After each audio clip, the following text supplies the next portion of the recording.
Magandang araw sa inyong lahat. Ngayong araw ay isishare ko sa inyo ang isang paraan ng pag-aalaga ng saging na saba para malaki ang bunga sa panahon ng tag-init. Ayan, summer.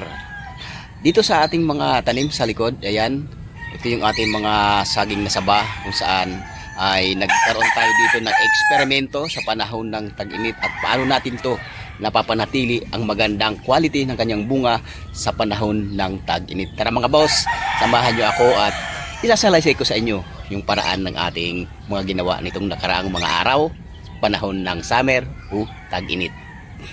Sa panahon ng summer, napakahirap buhayin yung ating mga saging at saka napakahirap talaga magpalaki ng isang quality na bunga ng ating saging. Yan. Dahil sa kakulangan ng tubig, dahil wala namang ulan, lalong-lalo na dito sa Cavite, sa lugar natin, no, dito sa Bacoor, Cavite, ay talagang napakahirap dahil nga mula December hanggang Mayo lang ang talagang napakahirap na mag-alaga ng ating saging na saba kasi napakainit, walang ulan, dehydrated yung ating mga tanim. Yan.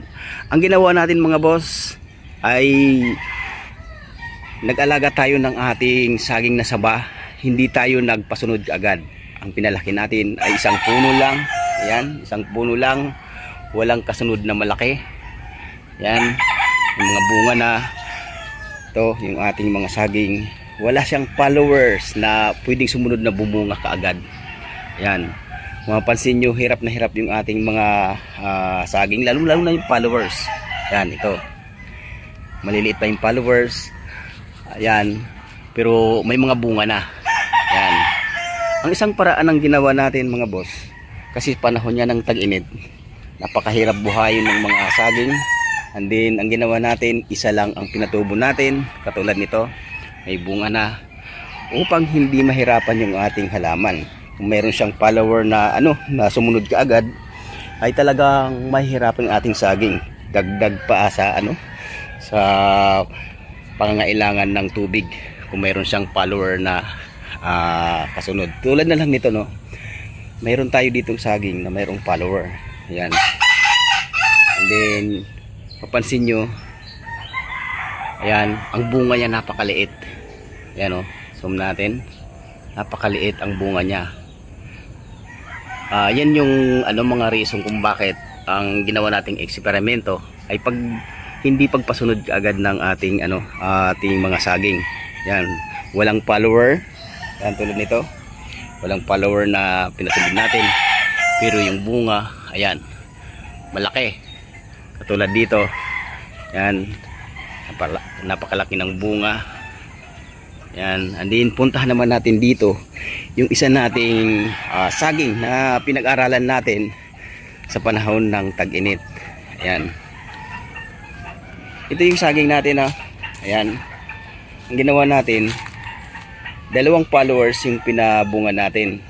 Yun nga lang, hindi sila magkasunod na lumaki. Yan, yung isa ay nauna dito, bumunga. Ayan, dalawa sila. And then yung isa, tingnan natin kung ano ang bunga niya. Yan. Yan, napakalaki ng bunga niya. Hindi natin makuha yung view. Hanapan tayo ng view na maganda. Yan, may follower na kaagad. Yan. Tapos yan, follower malaki na. And then yung bunga, ito, ang ganda ng ng quality niya. Pero dito sa isang halos magkasunod sila, ay napaka pangit ng kanyang bunga. Ayan, hindi natin alam kung ano ang naging dahilan nito. Either kakulangan ata ng tubig dahil wala ngang ulan. Ayan, yung dalawa na yan magkasunod. Nauna lang yung isa, ito, nauna tong isa na lumaki, bumunga, and then sumunod naman itong isa. Mapapansin niyo yung bunga, napakaliit at saka parang bansot. Yan, ang ating ditong tiyor hinala ba yan sa ating pag-aaral dahil sa kakulangan ng tubig, dahil wala ngang ulan na dumarating dito sa lugar namin, kaya ito ang naging resulta. Kung sa laki ng puno, yan, halos magkaparehas ang laki nila. Pero pagdating dito sa bunga, magkaiba. Diba? Yan yung ating teorya na bakit lumiit yung isang bunga ng ating saging sa panahon ng tag-init. Samantalang dito, ayan, isang saging natin. Isa lang ating pinalaki. Yung may follower na siya na isa, maliit. Yan. And then kung mapapansin nyo, ayan, may bunga. Napakalaki ng bunga. Ayan, malapit na nating tanggalin ang puso. Yan. Yan. Talagang malaki ang pagkakaiba ng saging na yung hindi tayo nagbigay ng mga followers, nagpalaki ng followers sa panahon ng tag-init. And then pasalan natin dito, meron tayo ditong isang saging. Yan, para meron tayong mga proof, no? Yan, no cut tayo dito mga boss. Para makita nyo yung ating mga tanim dito na mga saging. Tulad nito, oh, kinundim natin to. Tatanggalin natin to. Kasi naisip ko, kasi dalawang follower dapat dito. Ito yung mother na harvest natin. Then isa lang pinatubo natin. Yan, medyo hirap nga yan kasi sa tag-init. Yan, ang saging natin. Ito may bunga na, oh. And then dito, talagang nagkundim tayo. Tinanggal talaga natin yung mga followers. Yan, ito yung ginawa natin dito. May mga followers siya, pero tinanggal natin. And dito tumutubo naman, maraming sumusunod, pero hindi tayo nagpasunod kaagad. Yan, ang ginawa natin, pinabunga muna natin yung isa.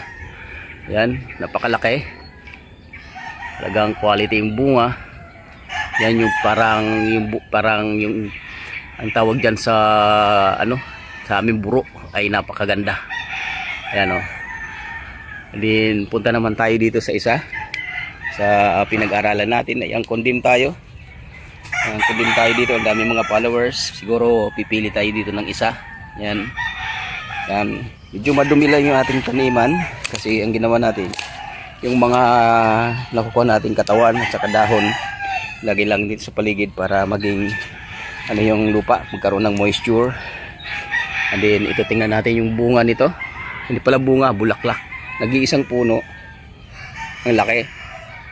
Yan. Tapos yung kanyang puso, ayan, napakalaki. Kaya ito yung palatandaan na malaki ang bunga ng ating halaman. Kaya ayan, yung ating mga nagiging paraan mga boss sa panahon ng tag-init, diskarte para sa magandang ani. Ayan.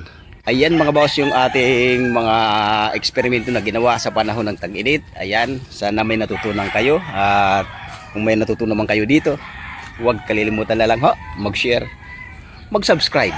Maraming salamat. Bye-bye.